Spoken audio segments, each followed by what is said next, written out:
Parceiro a todos, amém? Amém, gente? Vocês estão cansados? Parece que vocês ficaram no churrasco o dia inteiro, né? Parece?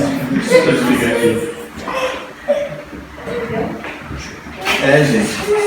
Eu acho, né, que alguns de vocês estão meio cansadinhos porque estavam no churrasco hoje, né? Teve um guerreiro que ficou aqui ainda, né? Ficaram aqui com a gente. Pessoal, antes da gente entrar na palavra em si, eu só quero falar algumas coisinhas, né? De repente você viu aqui um alemãozão que você não conhecia antes, né? Mas o que esse cara tá fazendo aí, não é verdade? Não, eu só queria apresentar o meu irmão. Esse daqui é o Takeshi, meu irmão. Né? Ele tava morando em Nakano, ele tava congregando numa igreja lá chamada Avivamento da Fé, certo? Já fazia um tempo que eu tava tentando trazê-lo para cá. Obrigado, senhor. Tava fazendo um tempo, tentando convencê-lo. Eu falei, poxa, gente é irmão, né? Vamos ficar junto pra casa, tá aí longe. Aí a minha irmã tá vindo agora, então, mas a minha irmã já é casada, né? O meu irmão ainda não. Eu peço até intercessão por isso, gente. Eu tô brincando. Aí eu falei pra ele, vamos lá com a gente, né? Aí Deus preparou as coisas, né? Agora ele mudou pra cá, né? Agora na quarta-feira, né? Ele vai ficar aqui com a gente, né? Tá procurando um serviço, vai procurar um apartamento, né? E vai começar a nos ajudar aqui, principalmente no louvor, que é a área dele, né? Sempre tocou, na verdade, da nossa família, ele que foi o primeiro a se converter, não é verdade? Foi o primeiro, inclusive se convertendo, inclusive na família da fé, não é mesmo? Né? Aí depois disso que veio a minha irmã, depois eu me converti, depois os nossos pais, e a partir dali Deus começou a fazer a obra, né? Então tem muita experiência no caminho de Deus, assim como eu, passou por muitas lutas e muitos problemas, né? Mas hoje a gente sabe que os problemas na verdade eles servem para nos dar experiência, não é verdade? Então eu fico muito feliz, né, de ele estar aqui com a gente, com certeza vai nos ajudar muito, né? Porque como eu falo sempre desde o começo, né? Aqui o que mais precisa agora é de ajuda, né? Porque tem muito trabalho a ser feito. Realmente tem muito trabalho a ser feito. Essa semana, né, até compartilhando um pouco assim, foi uma semana de muitas bênçãos, mas de muito trabalho, não lutas em si. Lutas sempre tem, não é mesmo? Mas teve muito trabalho. Né? A gente acompanhando os jovens aqui, pessoal, na sexta-feira, né, estamos se reunindo aqui junto com os jovens. Né, a Dona Maria aí. Aqui. Por favor, gente. Por favor. É a filha da Dona Maria. Aqui eles esteve aqui com a gente, viu assim que a gente até tem um diagnóstico para isso, né? Bom, como o pessoal tudo já conhece bem a palavra, eu tenho até liberdade de poder falar um pouquinho sobre isso. Porque assim, eu estava falando para ela assim que é um pessoal diferente. Porque nós, todos aqui, ouvimos muito a palavra de Deus. Fomos muito evangelizados, não é verdade? Né? Sempre tinha alguém batendo na nossa porta, alguém falando de Jesus para a gente na fábrica. Só que esses jovens aqui, ninguém evangelizou eles. É interessante, eles estão, eu poderia dizer assim, muito crus, sabe? Você fala de Jesus para eles, é igual você falar para japonês. Eles não entendem quem é Jesus exatamente. Quando você fala de problemas, eles entendem, mas falar de Jesus para eles, para a gente, até a gente entendia, a gente vem já de uma cultura cristã. Mas quando você fala de Jesus para eles, eles não têm uma cultura definida ainda. Então a gente ainda está construindo algo na mente deles, no coração deles, sabe? É um passo a passo que é bem difícil. Né? Isso me traz uma preocupação grande em relação a eles, mas também em relação aos nossos filhos. Por quê? Para eles, por causa que realmente a gente precisa estar orando, intercedendo. E por isso, mais uma vez, eu peço a ajuda de vocês. Não somente com orações, também com orações, até principalmente, mas também, se você tiver uma ideia a acrescentar, algo que você possa acrescentar nesse grupo, para nos ajudar a consolidar esses jovens, né, a realmente conduzi-los a ter um encontro com Cristo, por favor, toda ajuda é bem-vinda. Mas também, o que me preocupa é que nós precisamos, de alguma maneira, colocar na cabeça dos nossos filhos ou netos, né, quem é Jesus. De uma maneira muito clara para eles, assim como foi com a gente. Porque olha só, eles estão crescendo no Japão, não é verdade? E lá no Brasil, você ouvia falar de Jesus em todo lugar quando você era mais jovem, quando você era pequeno. Aqui no Japão não é assim. Né? E eu lembro de uma ministração que eu fiz anos atrás, que eu falava assim, que A minha preocupação é a gente viver no Japão com uma realidade do Brasil, achando que está no Brasil. Por causa que, querendo ou não, a gente vive mais na realidade brasileira do que na realidade japonesa. Não é mesmo? Isso é perigoso, principalmente para os nossos filhos. Por exemplo, meu filho Israel, ele está na escola e ele não ouve Jesus na escola. Não ouve. Se fosse no Brasil, ele ouviria? Com certeza. Porque tudo é relacionado ao cristianismo. Aqui não é. Inclusive, fizeram lá, tem aquele dia que os pessoal do budismo, né? O shintoísmo, eles vão lá para fazer aquele ritual. A gente não sabia qual era o dia e aí ele veio contando. Que ele foi lá, e aí pediram para ajoelhar, pediram para fazer algumas coisas, e ele não fez. Ele falou, eu não fiz. Né? Ele falou assim que ele não abaixou a cabeça, não sei o quê. Né? Mas você vê, dentro da escola, certo? Debaixo dos nossos olhos. Eu não estou falando isso de uma maneira, sabe, ruim. Eu estou falando assim, que eles estão aprendendo um tipo de cultura, que não é a cristã. E aí sabe o que vai acontecer? Quando ele chegar numa determinada idade, 15, 16 anos, vai acontecer igual está com os jovens aqui. Aí eles vão olhar para a nossa cara, eles vão ficar assim, tipo, você fala, você ministra, você ora, você pede a Deus, mas não é a mesma coisa do que você ministra, do que a gente receber ministração, tá entendendo? Poucos são os que choram. É interessante, olha só, tá participando dos jovens e as professoras, não é verdade? Aí você ministra uma coisa para o jovem, mas as professoras se quebram de chorar. Elas choram, elas se quebrando, é interessante. Eu fiquei assim, meu Deus, né? Eu não estou entendendo o que está acontecendo. Mas aí eu comecei a pensar, falei, realmente, é por causa que as professoras, elas já têm uma cultura cristã. Então, quando elas ouvem de Jesus, da cura do coração, né, da cura vazia da alma, que só Jesus pode preencher, elas se identificam, porque elas já ouviram isso muitas vezes. Mas os jovens não. Não é verdade? Eles não ouviram sobre isso, porque a cultura não ajudou. Eu quero dar um conselho para você, pai, mãe. Fale de Jesus para os seus filhos. Fale, procure incutir na cabeça deles, no coração deles, a respeito de Cristo. Se for para passar um vídeo, passa um vídeo de Jesus, passa um desenho de Jesus, né? Porque eles têm muito contato com a internet. Então, já que é para ter contato, coloca coisas de Cristo, para eles terem uma cultura cristã no coração deles, para que quando eles alcançarem a idade da adolescência, que não é fácil, eles sejam mesmo assim cristãos. Né? Ensina a criança no caminho que ela deve andar, porque depois, né, de crescida, depois de adulta, ela não vai se desviar dele. Então é muito importante. E por favor, você ajude em oração. Olha, irmãos, eu tenho visto assim que o trabalho aqui nessa região é muito grande. É muito grande. Eu tenho visto pessoas chegando, pessoas conhecendo a Jesus ou ouvindo falar. Eu estou vendo Deus restaurando chamados, restaurando pessoas. É impressionante. Como tem sido maravilhoso ver tudo isso. O fato de vocês estarem aqui, né, novamente congregando, como muitos não congregavam, isso para mim, olha, é motivo de muita alegria. Mas o trabalho é grande. Né? E cada lugar que a gente vai, eu não estou falando isso me sentindo privilegiado, me sentindo orgulhoso. Eu estou falando isso assim, me sentindo de certa forma preocupado. Mas em todo lugar que a gente vai, as pessoas falam assim, puxa, está abrindo uma igreja lá, estou precisando ir, estou precisando congregar. Hoje foi muito interessante, quando a gente estava montando aqui, o rapaz aqui de baixo, ele me procurou. Né? E ele falou assim, quando vocês vão começar o culto? Mas expliquei, ele já tinha começado e tal. Ele começou a contar, ele estava morando em outra cidade, veio para cá, é longe para ir lá, precisa muito congregar, ele está sem congregar. Né? Então, você vê que em qualquer lugar, eu não estou indo atrás das pessoas que nos encontram. E eu tenho certeza que encontram vocês também. Não é verdade? A gente vai fazer a célula, e aí tem gente ali, puxa, né? Mostrando o desejo de congregar. Mas tem dificuldade de encontrar um local, perderam a confiança muitas vezes, certo? E aí eu pergunto para você, quem é você e quem sou eu nessa parte? Nós podemos ser aquelas pessoas que vão entender, mas que não vai estender a mão para ajudar. Ou podemos sim estender a mão para sermos agentes de cura e restauração na vida dessas pessoas. É muito sugoi o trabalho que Deus está fazendo aqui. Porque Deus, a princípio, Ele não está trabalhando diretamente no Japão. Mas Ele está trazendo de volta, Ele está recrutando novamente aqueles que são seus.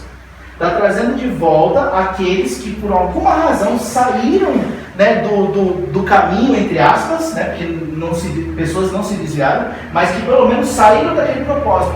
E eu entendo até que saíram do propósito por uma razão. Para que não ficassem presas no sistema. Igual a Raquel falou aqui, a respeito da liberdade.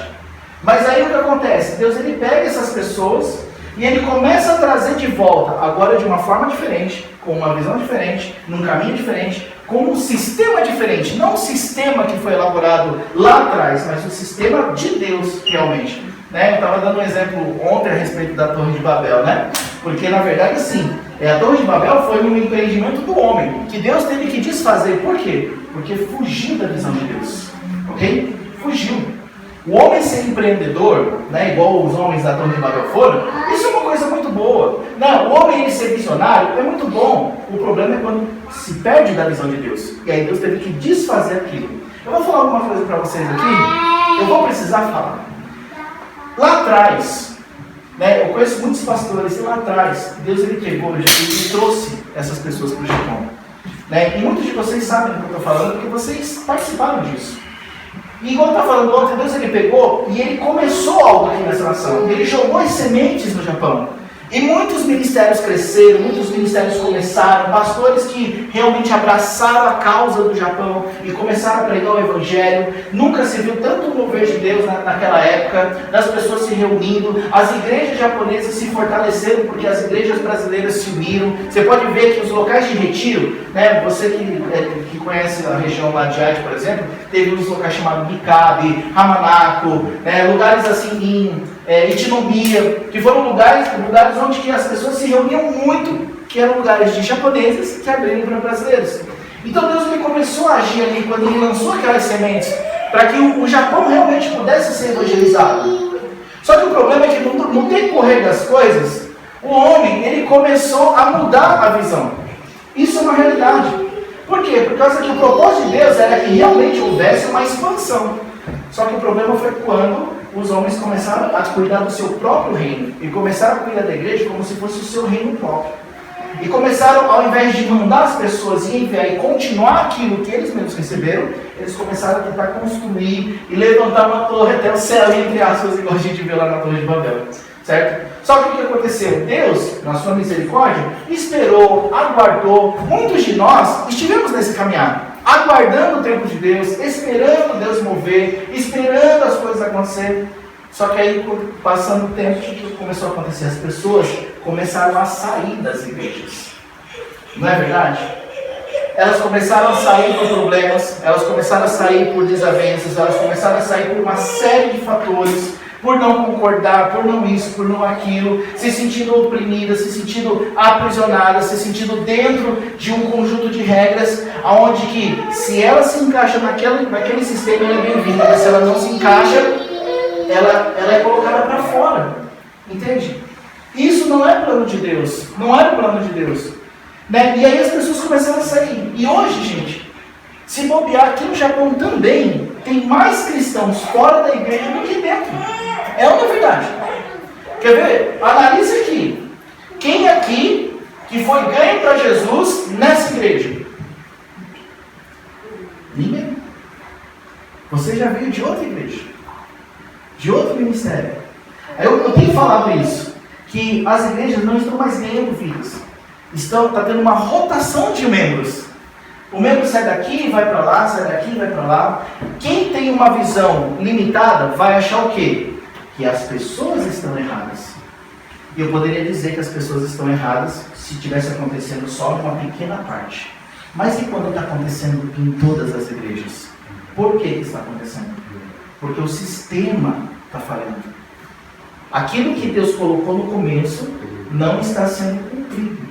E por isso que chega uma hora que as pessoas saem. Eu não estou falando isso de uma maneira geral, mas a grande maioria hoje, o problema em si, não é o membro que não se encaixa, não é o membro que é rebelde, mas é porque o sistema eclesiástico está falhando. Isso é uma coisa que nós precisamos entender. Você precisa entender o que eu preciso entender. Então as pessoas elas estão saindo. E se não surgisse algo diferente, se não surgisse algo realmente que andasse no princípio do princípio, sabe? As coisas do começo, as pessoas não voltariam para a igreja, porque ninguém quer sair de um lugar e entrar num lugar onde que vai sofrer a mesma coisa. Então o que Deus está fazendo nesse tempo? Deus está, e não estou falando daqui, estou falando de modo geral, Deus está levantando pessoas que se movem em todos os lugares, que falam de todas as maneiras, que conseguem agir de todas as formas para poder resgatar esse povo. Por quê? Porque eu costumo dizer que esse povo é o povo fora da caixa. É o povo fora da caixa porque não conseguiu se encaixar na caixa. Só que esse povo fora da caixa é o povo de Deus. É o povo de Deus. É o povo escolhido pelo Senhor. É um povo que Deus veio para eles também, ainda que o sistema fale que não. E esse povo, bem provável, posso dizer, que seja aqueles que vão realmente fazer a diferença. Porque é um povo que consegue se mover sem estar encaixado numa caixa. Sem estar dentro de um sistema. Sabe, eu quero ler um versículo com vocês que vai me dar base para o que eu estou falando. É muito interessante. Abra lá sua Bíblia, Mateus 16. Gente, sei lá porque eu estou falando isso, mas hoje eu vou falar isso.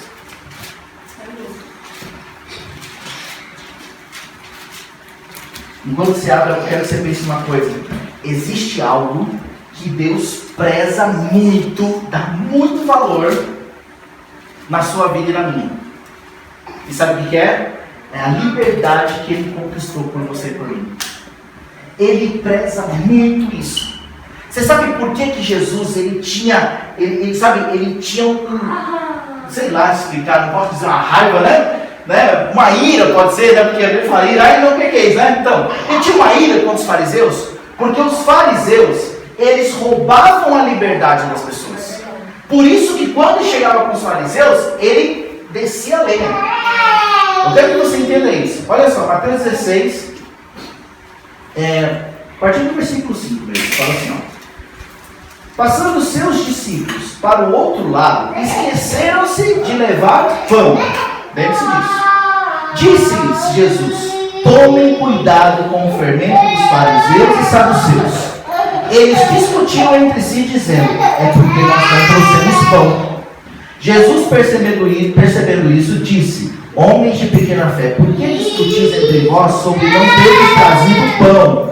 Não compreendeis ainda, nem vos lembrais dos 5 pães e 5.000 homens, e de quantos cestos recolhestes? Nem dos 7 pães para 4.000, e de quantos cestos recolhestes? Como não compreendestes que não vos falei a respeito de pão, mas que tomasseis cuidados com o fermento dos fariseus e saduceus? Então, compreenderam que não dissera que tomasse cuidado com o fermento do pão, mas com o ensinamento dos fariseus. Olha só, preste atenção nisso. Você sobe lá no barco com Jesus, e aí Jesus fala assim, ó, cuidado com o fermento. Aí todo mundo olha para a cabeça e fala, tá vendo como a gente é negligente? Esquecemos o pão. Tá vendo? É isso, é uma indireta, certeza. Meu Deus do céu. Aí Jesus, ele pega, né, ele olha assim e fala assim, homem de pequena fé, por que vocês estão esquecendo por não ter trazido pão? Jesus estava falando de uma coisa, e eles estavam preocupados com a questão de não ter trazido pão. Para eles, aquilo ali era uma negligência. Eles não levaram pão para a viagem. E aí Jesus fala, vocês não lembram do milagre que eu fiz? Vocês não lembram daqueles 5.000? Vocês não lembram daqueles 4.000? Então, não tem a ver de vocês não terem trazido pão. Tem a ver com o ensinamento. Eles carregavam em si uma culpa, uma acusação, que gerou no coração deles uma identidade de que eles nunca poderiam servir a Deus. Por quê? Esqueceram o pão. Que coisa absurda! Você sabe o que os fariseus colocaram no coração deles muitas vezes? É o que muitas vezes a gente recebe no nosso coração. Aquilo que nós fazemos não é suficiente. Aquilo que nós estamos realizando não é suficiente para agradar, de repente, aquele pastor, aquele ministério, aquela igreja, a Deus. Por causa que às vezes a gente pega isso como ensinamento de Deus, então esqueci o pão. Esqueci o ponto significa que, puxa vida, eu sou negligente com o Senhor. E aí aquilo me afunde. Jesus estava tentando falar para eles, não é isso. É para vocês tomarem cuidado com aquilo que vocês estão aprendendo. Eu acho legal quando Jesus fala assim, ó, vocês não compreenderam. Porque ouvir e compreender são duas coisas bem diferentes. Eu posso ouvir você o dia inteiro, mas compreender é quando algo acontece no meu coração. E quando eu começo a ler essa passagem aqui e eu compreendo ela causa na minha vida. Você sabe o que é o fermento dos fariseus? Porque se você não souber, você não vai compreender. Eu vou te explicar. O fermento dos fariseus, vamos lá, volta aqui um pouquinho no capítulo 15. Olha só que no capítulo 15 diz, sugou isso aqui. É isso aqui que Jesus estava falando. O capítulo 15 fala assim, ó. Então vieram de Jerusalém a Jesus alguns fariseus e mestres da lei e perguntaram, por que quebram os teus discípulos, ó, os fariseus estavam falando com Jesus, por que os teus discípulos quebram a tradição dos anciãos? Eles não lavam as mãos quando comem pão. Está falando aqui do quê? De uma tradição. Jesus, porém, respondeu, por que quebrais vocês também o mandamento de Deus por causa da tradição? Pois Deus ordenou, honra pai e a mãe, e quem amaldiçoar seu pai e sua mãe certamente morrerá. Vocês, porém, dizem, quem disser a seu pai e a sua mãe, é oferta ao Senhor que poderia aproveitar de mim, esse não precisa honrar nem a seu pai nem a sua mãe. Assim vocês anulam, por causa da tradição, o mandamento de Deus. Você está entendendo? O que é o fermento dos fariseus? É a tradição que muitas vezes os homens colocam dentro dos princípios de Deus. Então, quando a gente pega e a gente começa a entender o fermento dos fariseus, a gente começa a entender aqui e começamos a ter discernimento que estão colocando muita coisa dentro do ensinamento, distorcendo o ensinamento puro do Senhor, e por isso que muitas pessoas estão sendo aprisionadas nas tradições. Isso. Gente, acordou aí? Ó, Deus está falando até ali, você viu? Deus está falando até ali. Olha o desespero. É por isso que eu gosto de estar em família, gente. Vamos lá. Então, vamos entender isso aqui. Olha só, eles pegam, veja bem, na nossa realidade de hoje, imagine só alguém chegar para você e dar uma bronca em você porque você está comendo sem lavar a mão, certo? E colocando um nível religioso. Naquela época você sabe, né? Se você não sabe, eu vou explicar. Mas naquela época, lavar as mãos era um ato religioso muito importante, ok? Certo? Só que era uma tradição. Ou seja, era uma cultura dos homens, ok? E aí Jesus ele teve que quebrar. Peraí, vocês estão anulando a palavra de Deus, o ensinamento de Deus, por causa dessa tradição. Vamos analisar isso de uma maneira mais prática na nossa vida, o que a gente tem vivido? Porque que muitas pessoas, hoje em dia, e eu posso me incluir entre elas, nós temos perdido a nossa liberdade de viver em Cristo, de andar com Jesus, de ser quem nós somos. Por que nós estamos perdendo a liberdade de andar do jeito que Deus nos chamou para andar? Por causa que a gente está tentando se encaixar numa cultura dos homens. Quando você anda num lugar onde você é obrigado a fazer determinadas coisas, e você acaba perdendo quem é você, a sua personalidade por causa daquelas coisas, você está deixando que a tradição, que o fermento, que a cultura dos homens acabe atrapalhando quem você é em Cristo. Eu estava falando, eu costumo comentar a respeito da Raquel, porque o que aconteceu com a gente foi uma coisa muito interessante. Eu conheci a Raquel, posso falar, mano? Vou falar, porque é o seguinte, olha só, a Raquel foi assim, ó, quando eu conheci a Raquel era a doida de Mequim, era o nome da Raquel, a doida de Mequim. Entendeu? E eu vou falar para você, o que mais me atraiu na Raquel foi essa loucura que ela carregava. Porque não era uma loucura normal, era uma loucura de Cristo. A Raquel era tipo assim, aquela pessoa que ela chegava num lugar e ela causava um transtorno total no lugar. Era assim, era o jeito dela, a personalidade dela era assim. Eu falo isso, gente, depois vocês entram no YouTube lá e vocês colocam lá, tipo, sei lá, emissão apoio, rede jovem, né? E você vai ver os vídeos antigos, né? Você vai ver os vídeos do congresso, entendeu? Vocês vão ver os vídeos antigos. Do que acontecia? Sabe, isso me atraiu nela. Mas por quê? O nosso chamado era compatível, a gente se encaixava no chamado de Deus. E várias vezes a Raquel chegava nos lugares, às vezes em situações bem difíceis. Teve uma vez que a gente foi passar um final de ano num hotel, toda a igreja. Esse hotel, o dono do hotel era um monge e ninguém sabia. Quando o monge descobriu que tudo aquilo ali era crente, o monge começou a fazer delay, você acredita? Ele desligou o ar-condicionado, ele desligou a água, ninguém podia nem tomar banho. Transtornou. Aí o que acontece? O pessoal pagou para estar lá. Você está entendendo? Foram mais, sei lá, de 150 pessoas. Imagina só, visitantes e tudo. Aí na hora de dormir não tem ar-condicionado, de frio. Aí o pessoal organizador lá, todo mundo ficou desesperado. Teve gente que chorou, teve gente que pediu perdão para todo mundo, teve gente que foi embora. Aí tá bom, todo mundo, porque como estava muito frio, todo mundo ficou no saguão, né? Foi um hotel que a gente alugou pra gente mesmo inteiro. A pessoa dormiu no saguão. Isso era mais ou menos 1h30 da manhã. De repente chega alguém com uma peruca de Black Power desse tamanho assim, ó. Um óculos branco assim. Ai gente, cheguei! Plá, plá, plá, plá, plá, plá, plá. Aí começou a brincar, bagunçar, gritar e acordou todo mundo e pegou a peruca, colocou na cabeça da pastora e tirou foto, colocou na cabeça do presidente e tirou foto, e brincou com todo mundo. Sabe, todo mundo, meu Deus, que furacão é esse?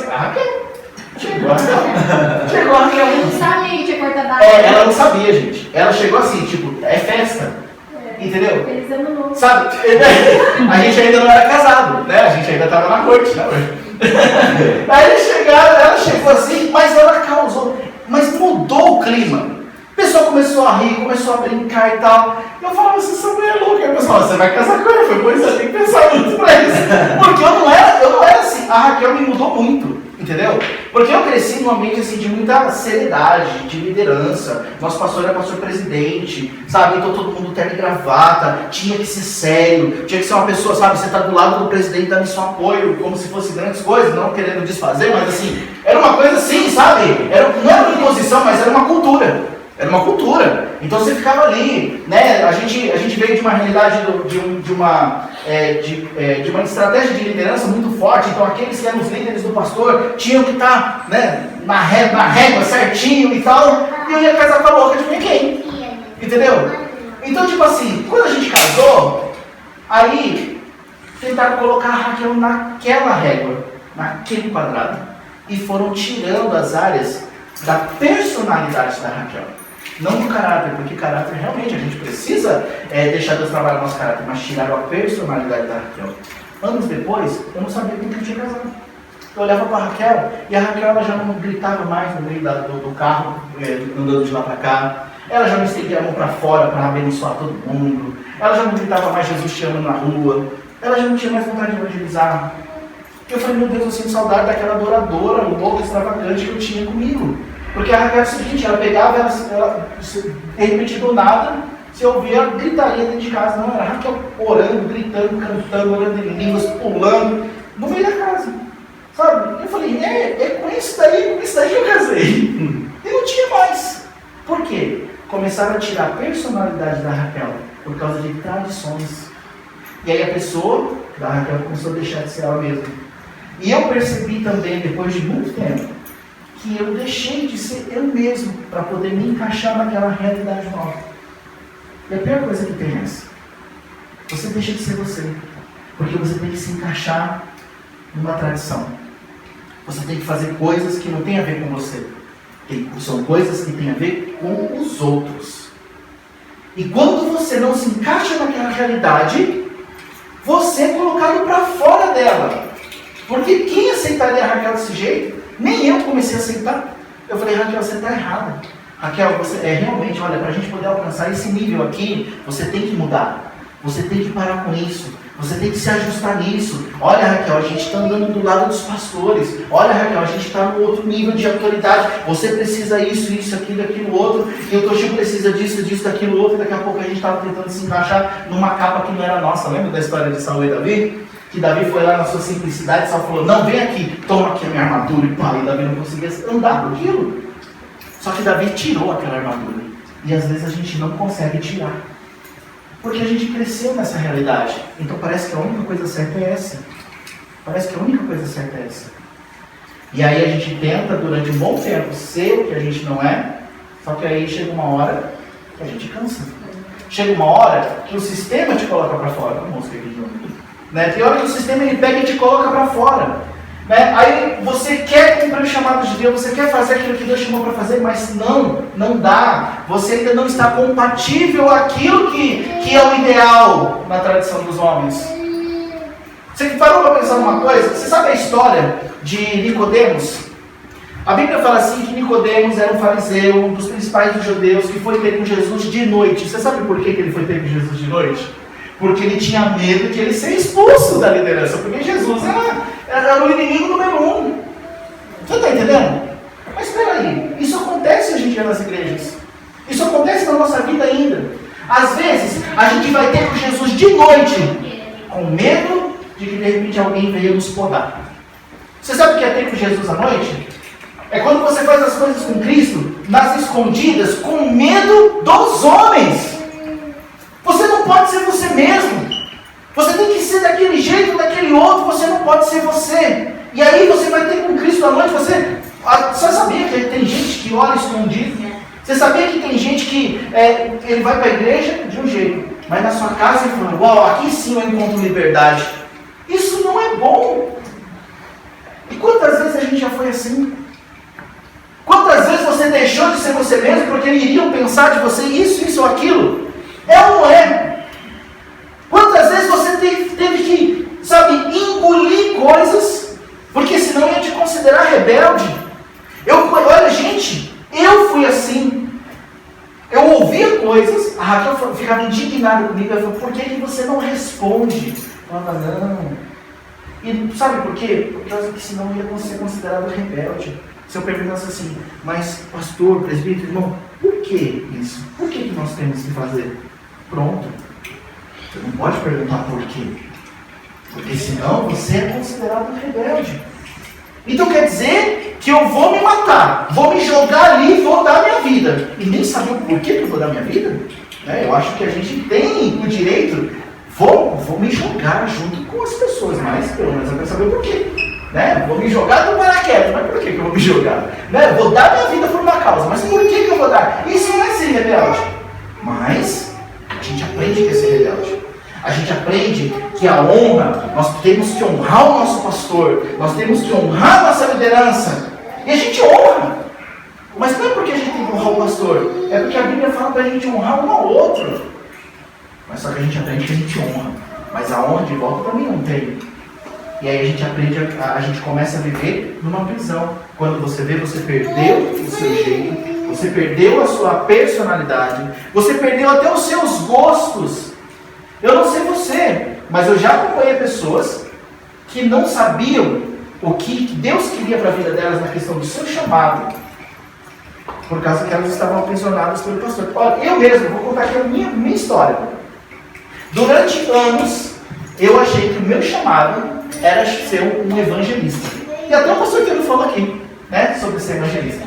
Na verdade, anos as pessoas falam para mim, não, porque eu estou cheio de evangelista. E eu acreditei naquilo, puxa, eu sou um evangelista. Só que eu nunca tinha paz naquilo, mas de tanto falarem que eu era um evangelista, então eu era evangelista. Amém, então eu sou evangelista. Um dia, a gente foi para uma ministração, lá em Nagoya, e aí a Raquel, a gente conhecia pela internet o ministrante que foi lá. E aí a Raquel assim chegou, tudo bem, pastor? Esse aqui é meu, eu estou aqui do lado dela, eu quietinho aqui. E a Raquel sempre foi aquela assim. A Raquel, você tem uma ideia? Nesse dia ela chegou lá assim, acabou a ministração, ela chegou na frente do pregador lá, o pregador sentado assim, o Luiz Gemini. Ela ajoelhou assim e falou, olha pra gente que agora a gente vai fazer a obra. Aí eu do lado dela, eu falei pra ela assim, meu Deus do céu, não acredito. Assim mesmo, entendeu? Mas aí, voltando, aí o pregador falou assim, mas daqui é meu marido e tal, ele é evangelista. Aí ele olhou assim pra mim, olhou pra ela, ele não é evangelista, você é evangelista, falou pra Raquel, e foi embora. Eu falei, eu não sou evangelista? O que eu sou então? Eu entrei numa crise naquele dia, cara. Porque eu falei, aí eu fiquei pensando, realmente, a Raquel tem sim os traços de um evangelista. E quando você começa a entender o que é um evangelista, você começa a identificar, e eu falei, realmente, Raquel, não sou, eu posso até, a gente ganha vidas, mas você é a pessoa que não tem problema nenhum de chegar, de falar, de abordar. Você é aquela pessoa que o seu coração arde de estar no meio de uma estação pregando em cima de um caixote. Eu não sou esse. Então é mesmo, ele está certo, você é evangelista. Então eu sou. Aí eu falei, mas eu... E olha, eu fiquei numas, eu orei, falei, Deus, eu não estou entendendo, eu carreguei sobre a minha vida a vida inteira, o tempo todo mundo dizia, todo mundo dizia, né, gente? Meu irmão estava aqui para não mentir, todo mundo falava, tô cheio de evangelista. E aí um dia Deus falou para mim assim, você carregava uma capa que não era sua. Alguém colocou sobre a tua vida algo. Alguém roubou a minha liberdade. Você está entendendo? Isso é muito sério, gente. Alguém roubou a nossa liberdade quando colocou uma capa que não era nossa. Quando colocou uma acusação que não era sobre a nossa vida. Quando disse algo. Quando colocou um sistema que a gente não se encaixava e estava roubando a nossa liberdade. E aqui está dizendo, a tradição, a cultura, aquilo que é uma rotina, que é algo que acontece dia após dia, foi colocado sobre a nossa vida. Não era o mandamento de Deus puro, não era o evangelho puro, não era a doutrina pura de Deus, mas era a tradição. Eu sempre dou alguns exemplos. Quer ver uma coisa? Eu aprendi sobre isso. Quem que pode tomar Santa Ceia? E aí você vai me falar assim, não, quem pode tomar Santa Ceia são aqueles que são batizados. Não é verdade? Que são batizados nas águas. Eu te pergunto, aonde está escrito na Bíblia isso? Eu sempre digo isso para a gente poder entender o que é a palavra de Deus e o que é uma opinião ou uma sugestão. Eu não posso misturar as duas coisas. Eu não posso falar que quem pode tomar Santa Ceia é somente quem é batizado. Porque a Bíblia não diz isso, mas eu posso dizer assim, irmãos, se você ainda não entendeu o que é Santa Ceia, ou você quer saber mais sobre a Santa Ceia, porque a Santa Ceia é importante você entendê-la para participar. E uma das coisas que a gente faz para que a pessoa tenha mais segurança em participar da Santa Ceia é quando ela é batizada. Mas não é bíblico, não é doutrina. Entendeu? O que é? É só uma sugestão nossa, né, com experiência que temos, para que a pessoa tenha uma segurança de que se ela vai participar da Santa Ceia, ela sabe o que está fazendo. Mas eu não posso misturar as duas coisas. Se eu misturo as duas coisas, eu estou te ensinando algo errado. Se eu falar assim, colocar como lei, só pode participar da Santa Ceia quem é batizado, eu estou colocando uma lei e não é ensino da palavra. Eu tenho que deixar claro. Se for o caso, para falar assim, aqui nessa igreja só participa da ceia quem for batizado. Mas eu não posso dizer que é uma regra da Bíblia. Eu posso falar que é a minha opinião. E dessa forma a gente vai dia após dia ouvindo sobre as culturas, sobre as coisas que vão colocando na nossa vida. Isso vai roubando a nossa liberdade. Por quê? Porque o resultado dessas coisas, depois talvez até de anos, é que a gente perde a nossa própria personalidade. Eu me lembro uma vez que eu falei para o meu cunhado assim, meu cunhado ele usava terno e gravata, foi ele que me deu para Jesus junto com a minha irmã, né? E aí porque ele era um dos líderes lá da igreja, então ele tinha que usar terno e gravata. E aí eu tinha acabado de me converter, imagine só, né? Skatista, né? No sangue, eu olhava para ele e falava assim, eu nunca vou usar isso. Eu nunca vou ficar parecendo um pinguim igual você. Eu não. Sabe? E assim, eu comecei a usar. Pior que eu comecei a usar, né? Comecei a usar. A princípio eu gostava. Mas eu usava por quê? Todo mundo usava. Sabe? Eu usava porque assim, primeiro que era uma novidade pra mim. Eu nunca tinha usado terno e gravata. A primeira vez que eu coloquei, eu me senti bem. Mas depois, dia após dia e tal, aquilo ali, na verdade, começou a se tornar um peso que eu me habituei a carregar. Eu me acostumei a carregar aquele peso. Então assim, não era ruim. Mas, como todo mundo fazia, como era uma questão assim, olha, se você é líder é importante você fazer. Se você quer almejar uma coisa maior, então é importante você estar nessa posição. Então eu comecei a fazer. Sabe? E foi passando tempo. E aí aquilo, ao invés de ser algo bom, começa a se tornar um peso. E aquilo ali começa a roubar a sua identidade. Começa a roubar a sua personalidade. Então chegou uma hora que eu olhava para mim e falava assim, quem que eu sou? Quem que eu sou? Para ser um obreiro eu preciso usar um terno e uma gravata. Mas para ser eu, sabe? Então eu comecei a entrar em conflitos. E aí nessa hora eu comecei a perceber o quanto me faltou conhecer a palavra de Deus e encontrar nela a minha liberdade. Porque se tem um lugar aonde você vai encontrar a liberdade verdadeira é na palavra. O que é a Raquel? O que você leu aqui, Raquel? Gálatas 5, Gálatas 5:1, o que dizia? Você lembra? De cor? Pode abrir? Pode. Gálatas 5:1. Vamos lá, vamos ver quem abre primeiro. Quem abre primeiro, lê. Para a liberdade foi que Cristo nos libertou. Permanecei, pois, firmes e não vos submetais de novo a jugo de escravidão. Jugo de escravidão. Certo? Foi para a liberdade que ele nos libertou. Então não se coloque mais debaixo do quê? Do jugo de escravidão. Aonde que você sabe qual é o nosso problema? A gente, quando fala sobre liberdade, que Cristo nos libertou, a gente costumamente começa a colocar para o lado do pecado. Não é verdade? Cristo nos libertou da maldição do pecado. Mas aqui ele está falando do jugo de escravidão. O que é o jugo de escravidão? O peso, o jugo, você sabe aquele negócio que tinha nos bois assim, para eles poderem arar a terra? Aquilo ali era um jugo, que prendia ele a alguma coisa. Você está entendendo? Aquilo ali era o jugo. E ele está falando assim, ó, não se coloque de novo debaixo do jugo da escravidão, não se coloque de novo naquele peso que te amarra, que te prende a algo. Porque ele te libertou daquilo. Não está falando exatamente do pecado. Está falando de um peso. Está falando de algo que tira a tua liberdade. Está falando de algo que rouba quem você é. Rouba a sua identidade. Rouba os seus dons, os seus talentos. Rouba aquilo que você somente sabe fazer. Tem coisas, gente, olha, pensa comigo. Tem coisas na igreja que você fala assim, ué, mas a igreja não era para ser completa? A igreja não deveria ser um organismo vivo em movimento, né? Como muitos líderes ministraram para mim? Deveria. A igreja deveria ser um lugar onde que o dom se manifesta, o dom da profecia, ou pelo menos o profeta se manifestasse. A igreja deveria ser um lugar onde o evangelista estaria ativo. A igreja deveria ser um lugar onde o mestre estaria ensinando, onde o pastor pastoreasse e onde o homem do chamado apostólico se movesse pelo reino. Mas não é assim que acontece.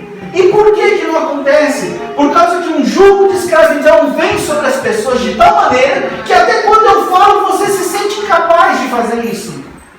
E não está certo como igreja. A igreja tem que ser um lugar onde mais coisas acontecem na terra.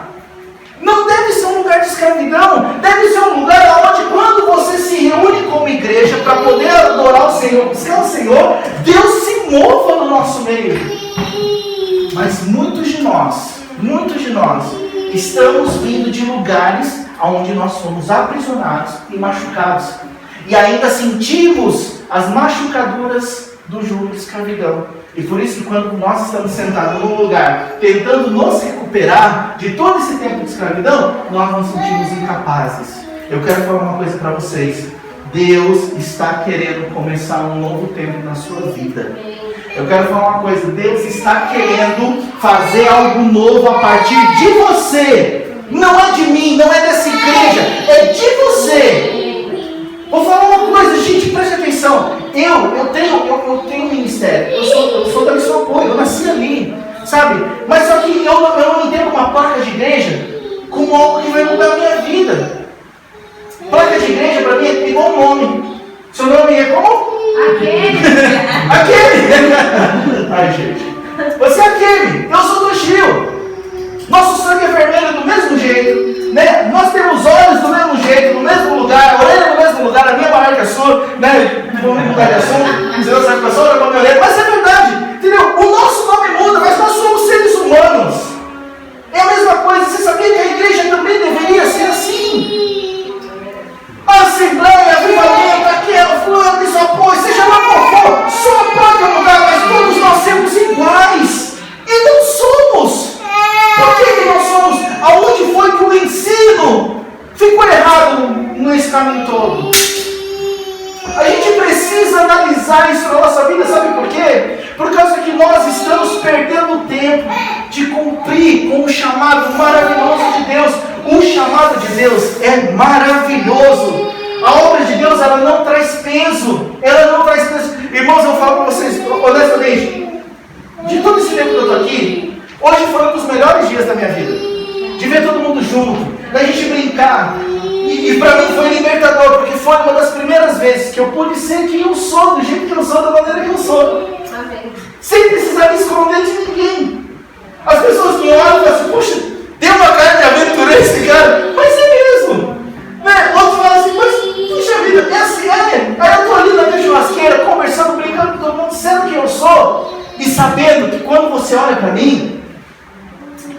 gente é honesto, a gente é verdadeiro, a gente não precisa se esconder. E eu fico pensando, aonde que foi que nesse caminho aqui as coisas se perderam? Aonde que foi que no nosso caminhar com Deus, o homem colocou a mão e tacou o fermento ali dentro? E aí a gente se perdeu. Muitas pessoas estão lá fora, por causa que elas não estão tendo a oportunidade de ser elas mesmas. E talvez você estava lá fora, porque você não estava tendo a oportunidade de ser você mesmo também.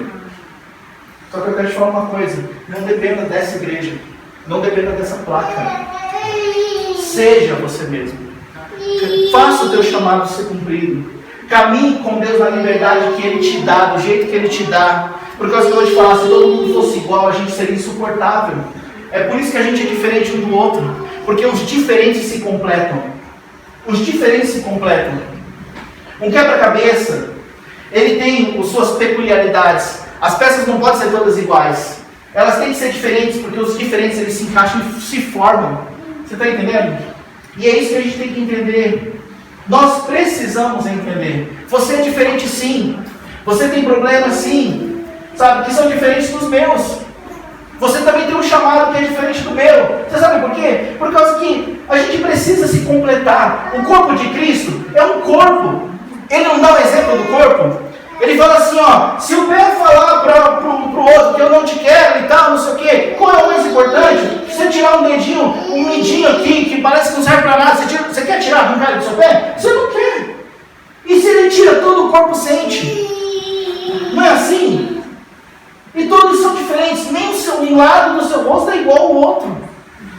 E Paulo ele dá esse exemplo do corpo de Cristo para a gente entender, não ouvir, mas sem entender que somos diferentes, com chamados diferentes. Mas eu vou falar para você, o que eu tenho, o Mateus não tem, mas o Mateus tem algo que eu não tenho, e por isso a gente pode se completar e andar junto. O que o Takeshi tem, o Carlos não tem, mas o que o Carlos tem, o Takeshi não tem. E é Deus que faz essas coisas, para, entre aspas, nos obrigar a andar junto. A gente que precisa entender, para a gente não colocar em conflito essas coisas. Quando a gente entende, os conflitos acabam. Tem gente que pergunta para mim tanta coisa sobre tantas besteiras. Tem gente que pergunta para mim, olha, e antes eu era defensor de algumas coisas, mas hoje eu entendo totalmente diferente.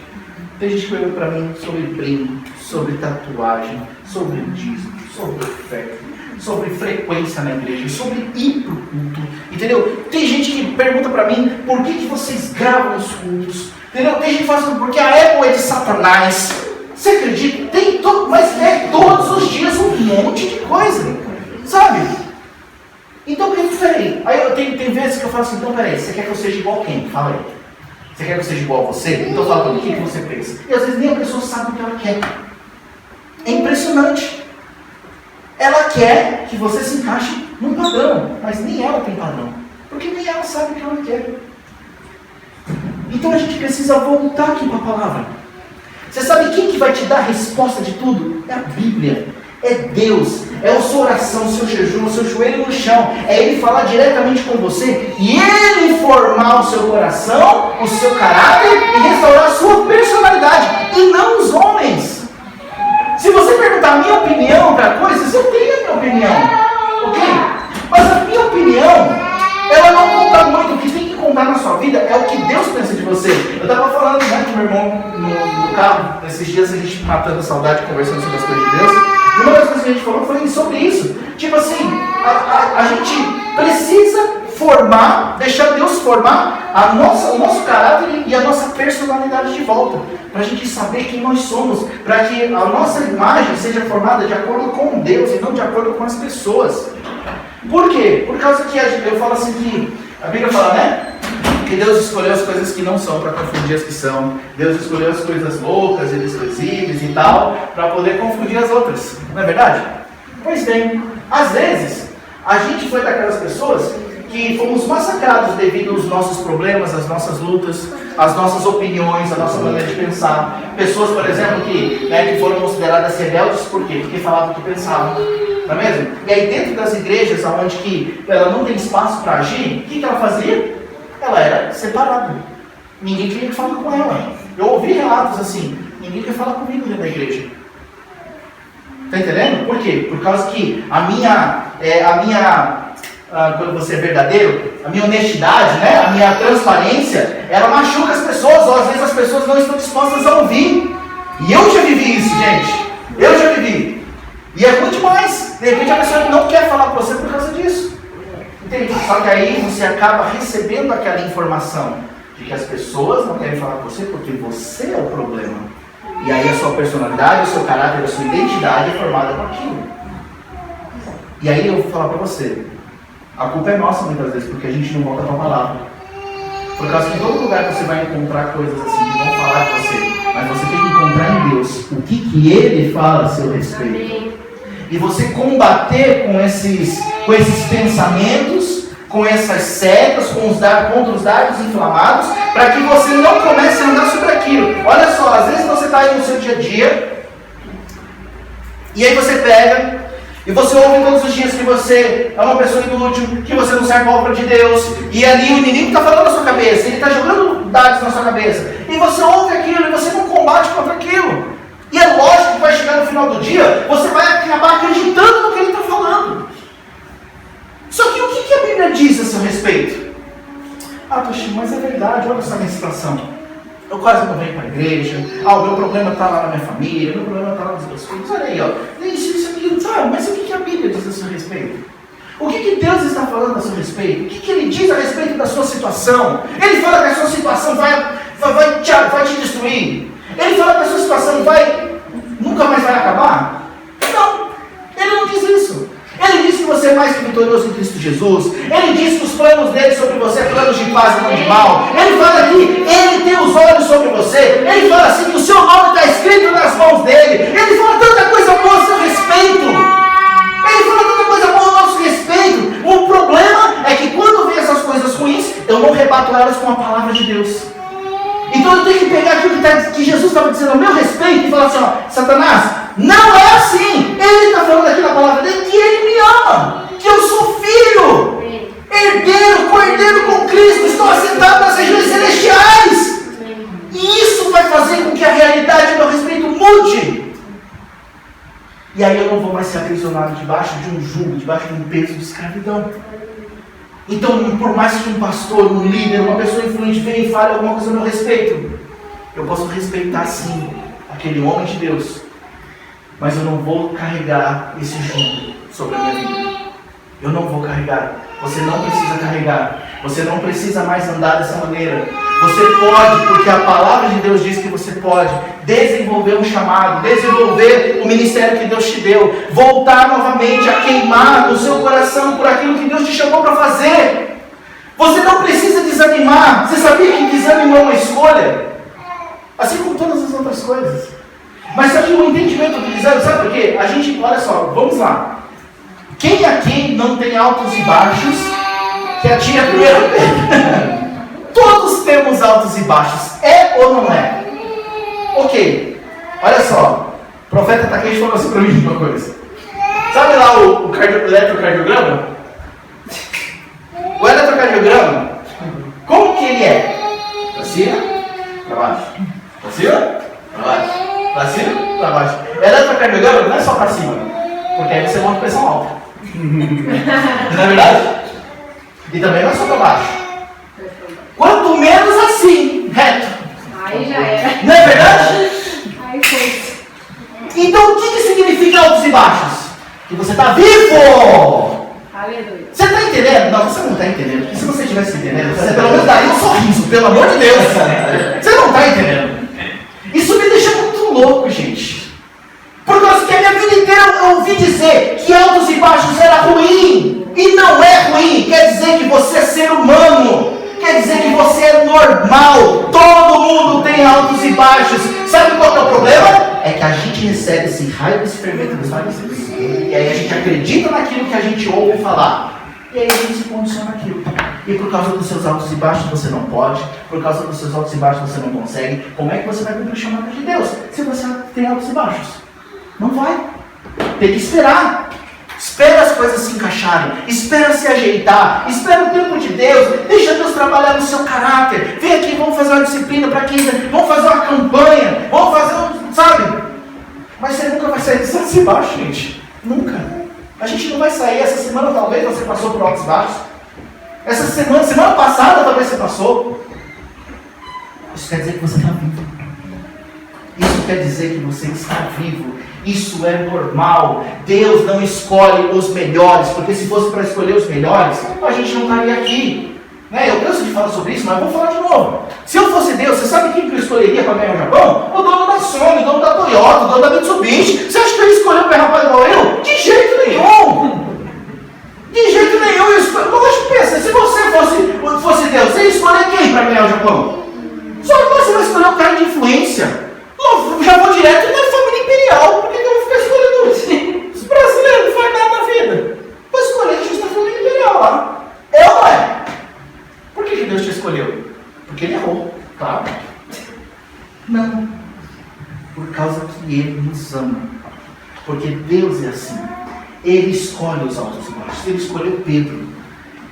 E cá entre nós, gente. Se tem uma pessoa que eu às vezes eu sinto dó, é Pedro. Porque os pecados dele estão tudo na Bíblia, todo mundo sabe. Entendeu? Deus escolheu Pedro. Pedro, você é pedra, sobre ti eu levantarei a minha igreja, as portas do inferno não prevalecerão contra ela. Pai, Pedro, pá, não sei o que. Escolheu ele, foi dando mancada atrás da Bíblia, mas escolheu. Não é verdade? Escolheu Pedro. Escolheu Paulo. Olha a cena. O cara é um assassino. Ele matava cristãos porque ele acreditava que ele estava fazendo certo. Ele matava cristãos. Certo? O que aconteceu? Deus foi lá e escolheu. Por que ele escolheu Paulo para isso? O que ele viu em Paulo? Você sabe quando Paulo ele consentia na morte dos cristãos? Os homens poderiam ver um assassino. Mas Deus viu um potencial. Esse cara aí, ele pode fazer a diferença. Ele fala inclusive para Ananias que orar por ele. Esse para mim é um vaso escolhido que vai levar o nome aos principais da terra. Só que Ananias não via isso. É ou não é? Que Senhor, ouviu? Olha só, Ananias tentando aconselhar Deus. Eu acho engraçado essas coisas. Senhor, eu ouvi falar desse cara. Ó, esse homem é perigoso. Você tem certeza que é ele mesmo? Ananias, vai logo. Não é mesmo? E ele foi lá e orou. Paulo restaurou sua visão e foi cumprir o chamado de Deus. E causou o que causou. Mas era um assassino, não lembra que eu falei? Você não escolheria ele, eu não escolheria ele. Você não escolheria você, eu não escolheria mim. Mas Deus nos escolheu com os nossos altos e baixos, com a nossa personalidade, com o nosso jeito de ser. Por mais difícil que às vezes a gente pareça ser, mesmo assim Deus te escolheu. Eu não estou falando aqui para te motivar. Isso é uma identidade que Deus te deu. Uma identidade. Não deixe ninguém roubar a sua identidade. Não deixe ninguém roubar quem você é. Não deixe ninguém colocar coisas na sua vida para te condicionar uma situação. Não deixa. Não deixe a idade te condicionar uma situação. Não deixe o cansaço te condicionar uma situação. Não deixe que as coisas dessa vida, seja dívida, seja problema da família, te condicionem a uma situação. Porque todas essas coisas Deus sabe que a gente precisa. Mas buscar primeiro o reino de Deus e a sua justiça. E as outras coisas não serão acrescentadas. E a gente precisa entender. Porque eu acho engraçado que até o mover de Deus mudou. Antigamente, se eu pregasse assim em qualquer igreja, era fogo. Mas hoje vocês estão tão cansados de ouvir isso. É ou não é? Porque eu também estou nisso. Não adianta mais você ouvir uma palavra motivacional que vai fazer você sair da terra e pular e gritar, se na segunda-feira você tem um jeito. A gente precisa entender. Pegar a palavra e entendê-la. Peraí, isso está falando a meu respeito, sou eu. Aí você começa a pensar a respeito da sua vida, a identificar as coisas, e aí sim elas acontecem. Por isso que eu não estou mais na expectativa de que haja um mover de unção de poder, de autoridade, blá blá blá, blá, sai repulando, sai bagunçando, blá blá blá. Não mais. É entender a palavra. É buscar na palavra o que o Senhor fala. Olha, tem um versículo marcado aqui, ó. O que porém se une ao Senhor é um espírito com Ele. Olha que interessante. Você se unir ao Senhor, você se torna um com Ele. E se tornar um com Ele significa andar na autoridade dEle, andar na identidade dEle, andar no comprometimento dEle, andar na morte que Ele andou, viver a vida que Ele viveu e cumprir com aquilo que Ele quer. Você está entendendo? Isso é andar um com Ele. Andar um com Ele é você se autocurar e é você também proporcionar cura.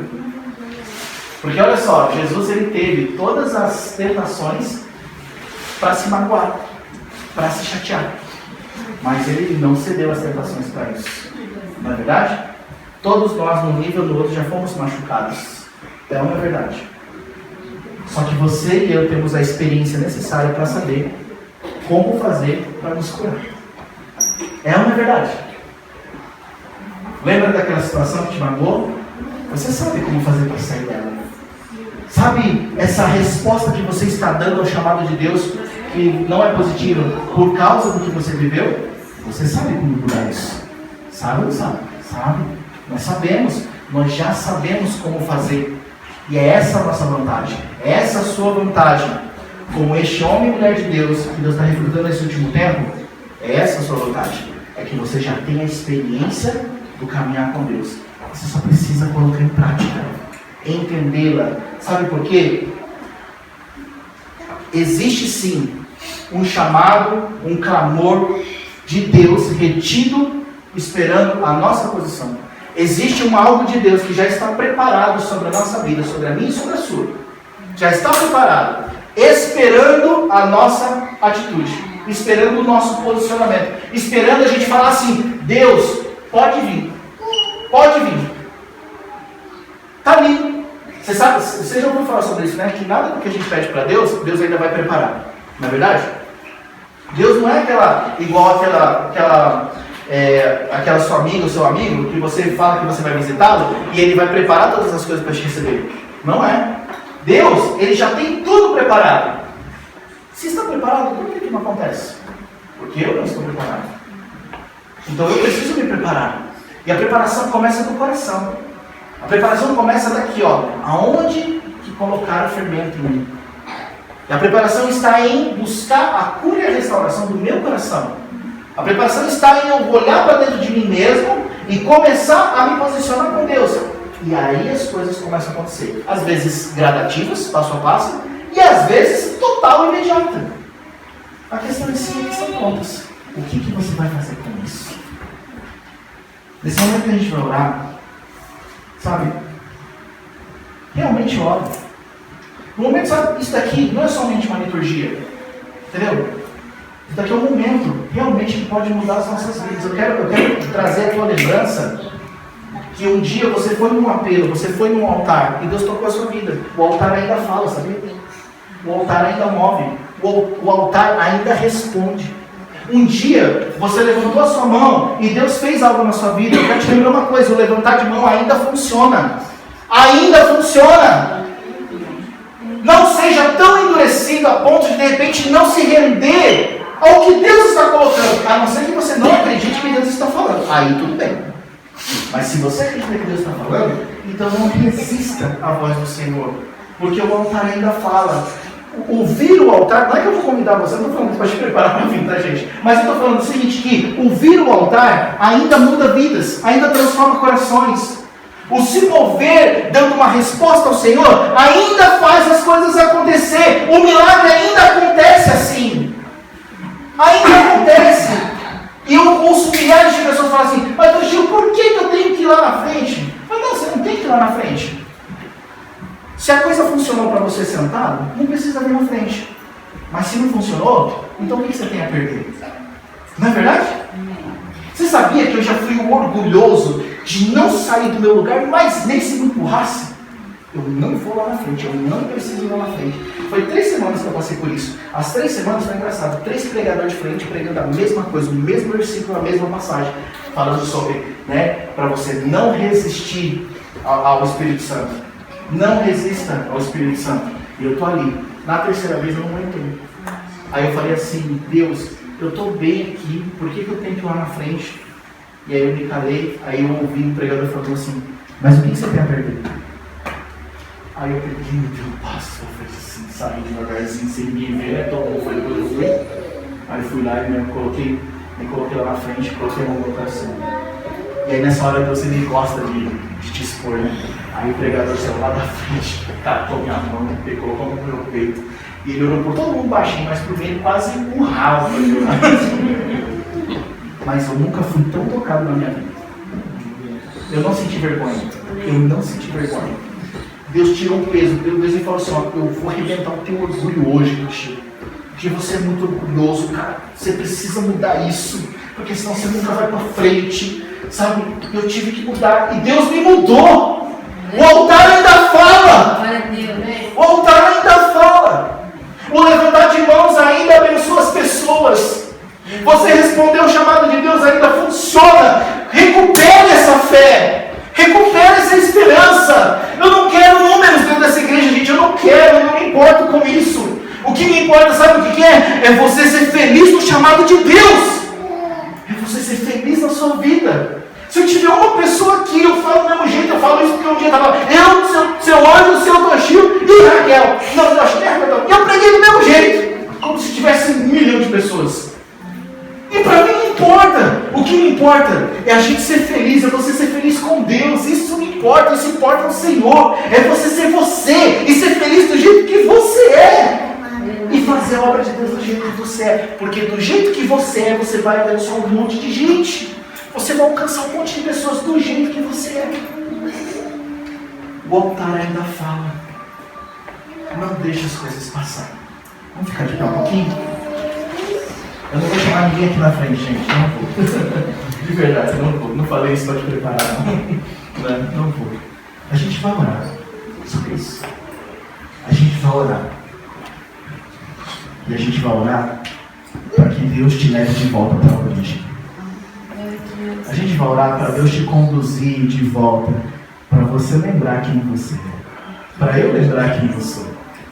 A gente vai orar para que você volte a ser feliz, para que você volte a ser feliz.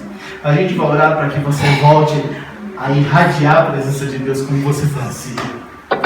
Porque naquela época nada te prendia. Lá no quarto ou na igreja você era a mesma pessoa.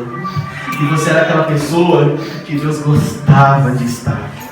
Você era aquela pessoa que você nem ajoelhava e Deus já vinha e pegava você nos braços. Mas aí aconteceu alguma coisa no caminho. Mas não importa o que aconteceu no caminho agora.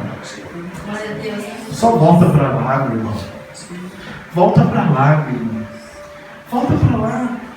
Volta para o jardim. Volta para a presença. Volta para o aconchego do Espírito Santo. Volta para o aconchego dele.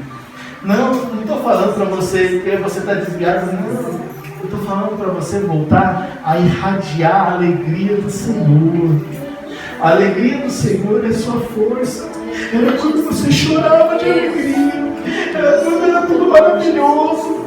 Era quando as coisas valiam a pena, independente do que falavam. Você fazia para Deus. Você conseguia se mover no meio do sistema. Todo mundo fazendo coisa errada, mas você fazia para o Senhor. Você não estava nem aí.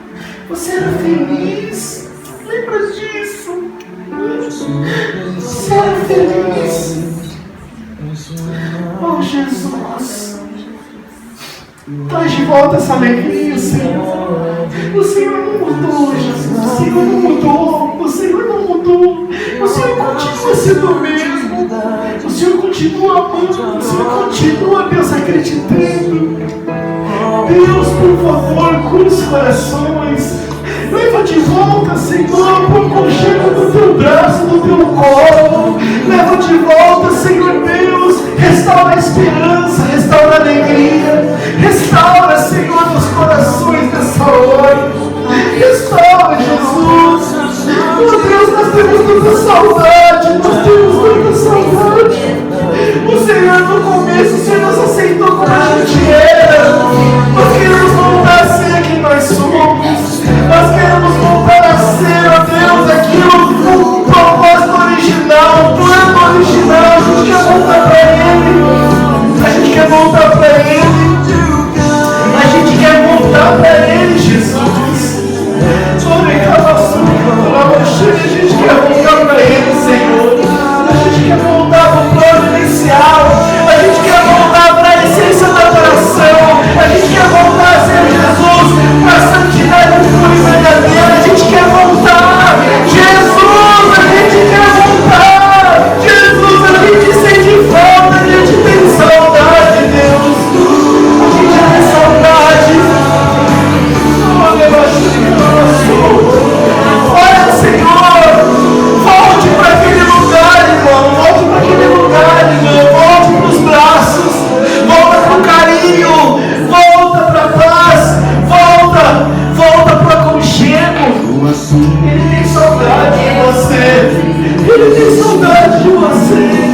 coração, Ele pode restaurar a sua vida, Ele pode, só volta, não importa, não fique usando de tanta coisa, seja simples, só se joga, só se joga, só se joga, é só se jogar.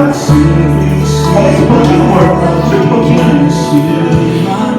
Ora o Senhor, pode orar, pode crer. Tenha o seu tempo com Deus. Se você quiser ajoelhar, se ajoelhe. Se você quiser, do jeito que você quiser, do jeito que você quiser. Fique como você ficava antes. Fique como você ficava antes. Lembra? Fique como era antes. Volta ao princípio. Volta ao começo. Santo do Santo. Onde eu cairei, diante da tua glória, onde cantarei sem cessar. Tu és santo, tu és santo, tu és santo, tu és santo,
obrigado, Senhor Jesus. Nós chamamos, Pai. Nós chamamos a beleza da tua santidade. Nós chamamos porque o Senhor nos amou. Nós chamamos porque o Senhor é maravilhoso. O Senhor é maravilhoso. Tudo que o Senhor faz é maravilhoso. É verdade. Obrigado, Senhor. Deus, por favor. Nós queremos entender. Então nos conduz na tua verdade, para que a gente não seja enganado, para que a gente não seja mais manipulado, para que a gente não seja mais enganado, Senhor Deus, para que nunca mais a gente carregue o peso, para que nunca mais a gente seja escravo. O Senhor nos libertou. O Senhor nos libertou. Nós somos livres em Ti. Nós somos livres em Ti. O Senhor nos chamou para a liberdade.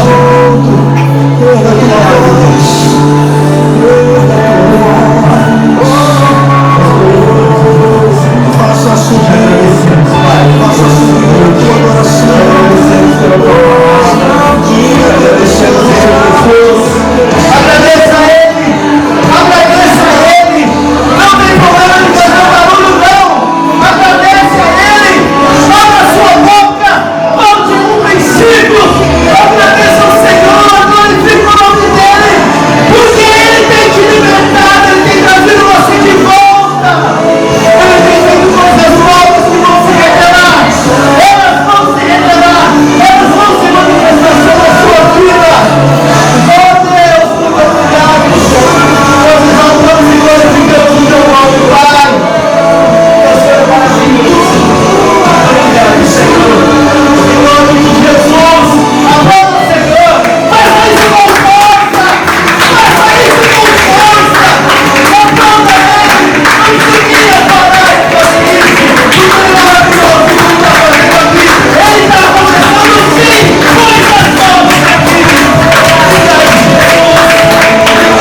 Busque a palavra. Medite a palavra. Se alimente da palavra, porque é só ela que vai poder te dar o discernimento. Ela vai te libertar, ela vai te conduzir, ela vai te levar para outro nível. Não é um ministério, não é uma igreja, não é um pastor, não é um líder. É Jesus e a sua palavra. Faça algo diferente a partir de hoje. Faça algo diferente. Você vai ver que todas as coisas mudarão, todas elas mudarão, quando você parar de olhar isso somente como um livro e começar a olhar como o próprio Deus revelado aqui nessas páginas. Você vai ver.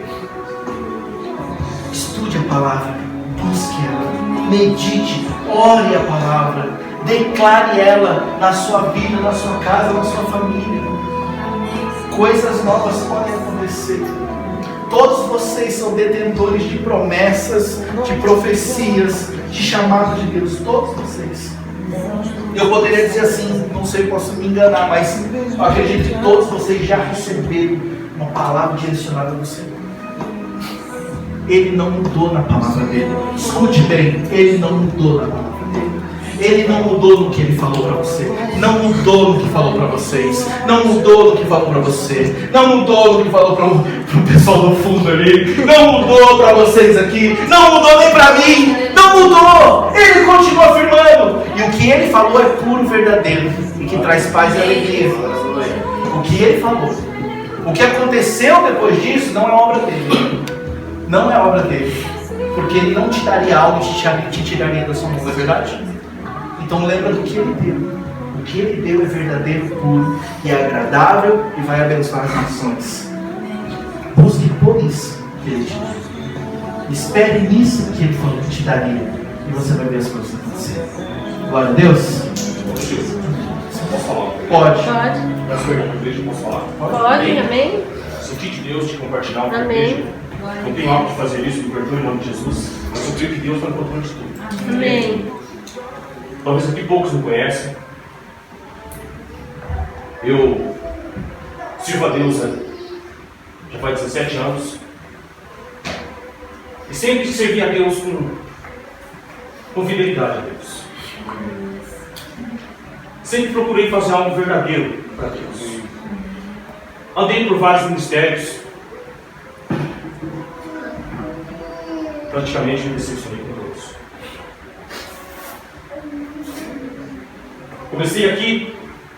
Vim aqui com o propósito de conhecer esse novo trabalho, onde está a responsabilidade do nosso irmão Gil, e tive uma experiência com eles no monte. Subimos até o monte. Eu sou uma pessoa que gosta muito de buscar a Deus no monte. E durante esse dia que eu tive, a primeira vez que eu tive com eles no monte, algo diferente aconteceu. Eu conversava com o irmão Gil, conversava com a irmã Raquel, mas Deus não permitia eu visualizar a face de cada um deles.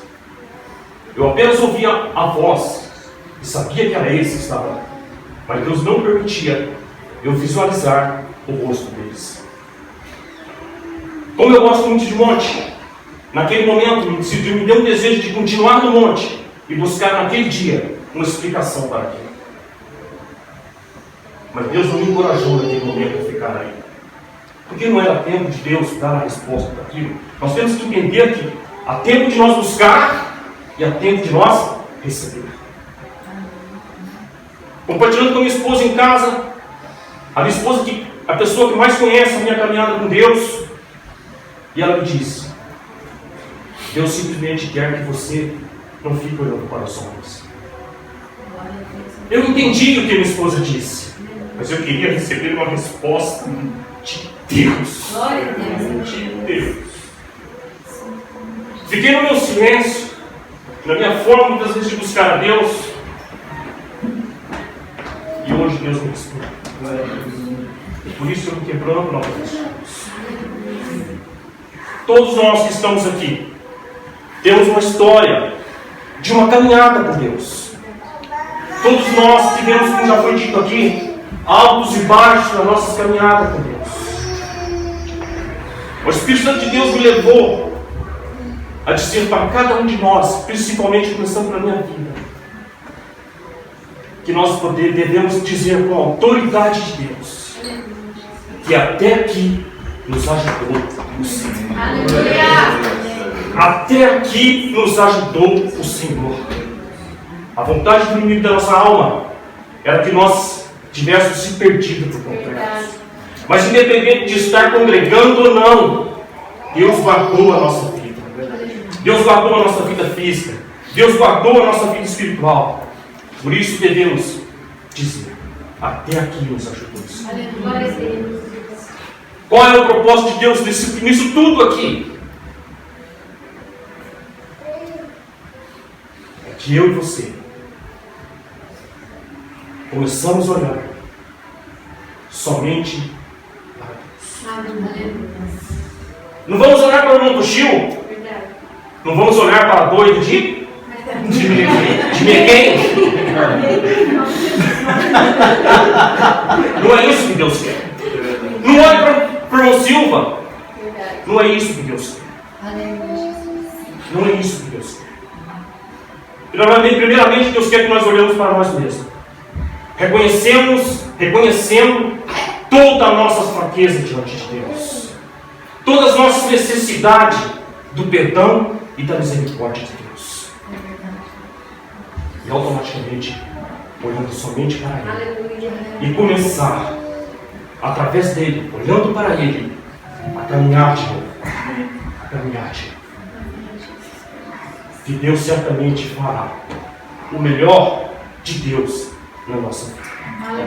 Amém, irmão? Eu peço perdão da igreja por tomar esse tempo. Mas foi o que Deus colocou no meu coração. E talvez um dia Deus vai ter a oportunidade para nós nos conhecermos melhor. Talvez se eu deixasse para amanhã, talvez amanhã ia ser tarde. Glória a Deus. Talvez amanhã pode não existir. Verdade. Para nós. Talvez, não sei. Verdade. Eu tenho planos de sair daqui para casa, dormir, descansar e trabalhar amanhã. Eu não sei o que Deus tem para a minha vida. Você sabe? Alguém aqui sabe? Sabemos apenas os planos que fazemos. Mas não sabemos. Talvez seja o nosso último culto junto, não sei. A única coisa que eu sei é tempo de olhar para Deus. Esperar só de Deus. Buscar só em Deus. E certamente Ele agirá ao nosso favor. Não por merecimento, porque não merecemos. Não merecemos. Mas a Bíblia diz que Ele age ao nosso favor. É devido ao seu amor dele para conosco. Dizemos muitas das vezes que amamos Deus. Amamos? Amamos. Será que amamos? Ele perguntou para Pedro 3 vezes. Tu me amas, Pedro? Sim, Senhor, eu te amo. Tu me amas, Pedro? Às vezes amamos, mas não sabemos como demonstrar esse amor a Deus. E eu creio que é tempo de nós voltarmos a demonstrar o quanto Deus é a nossa vida. Eu agradeço a oportunidade, irmão. Me perdoa por estar tomando esse tempo de orar. E Deus possa ser com cada um de nós, começando pela minha vida, irmão Silvio que nos fala, que Deus volte a achar graça na nossa vida, para que nós possamos voltar a ser um instrumento na mão de Deus, seja para arrumar uma cadeira, seja para limpar o estacionamento lá fora, tudo aquilo que fazemos, Deus recebe. Se nós fizemos com um só propósito, agradar a Deus. Agradar o mundo chega fácil, só fazer churrasco. É verdade. É verdade. Só fazer churrasco. É verdade. Vamos procurar cada dia mais sabedoria de como agradar a Deus. Amém? Amém.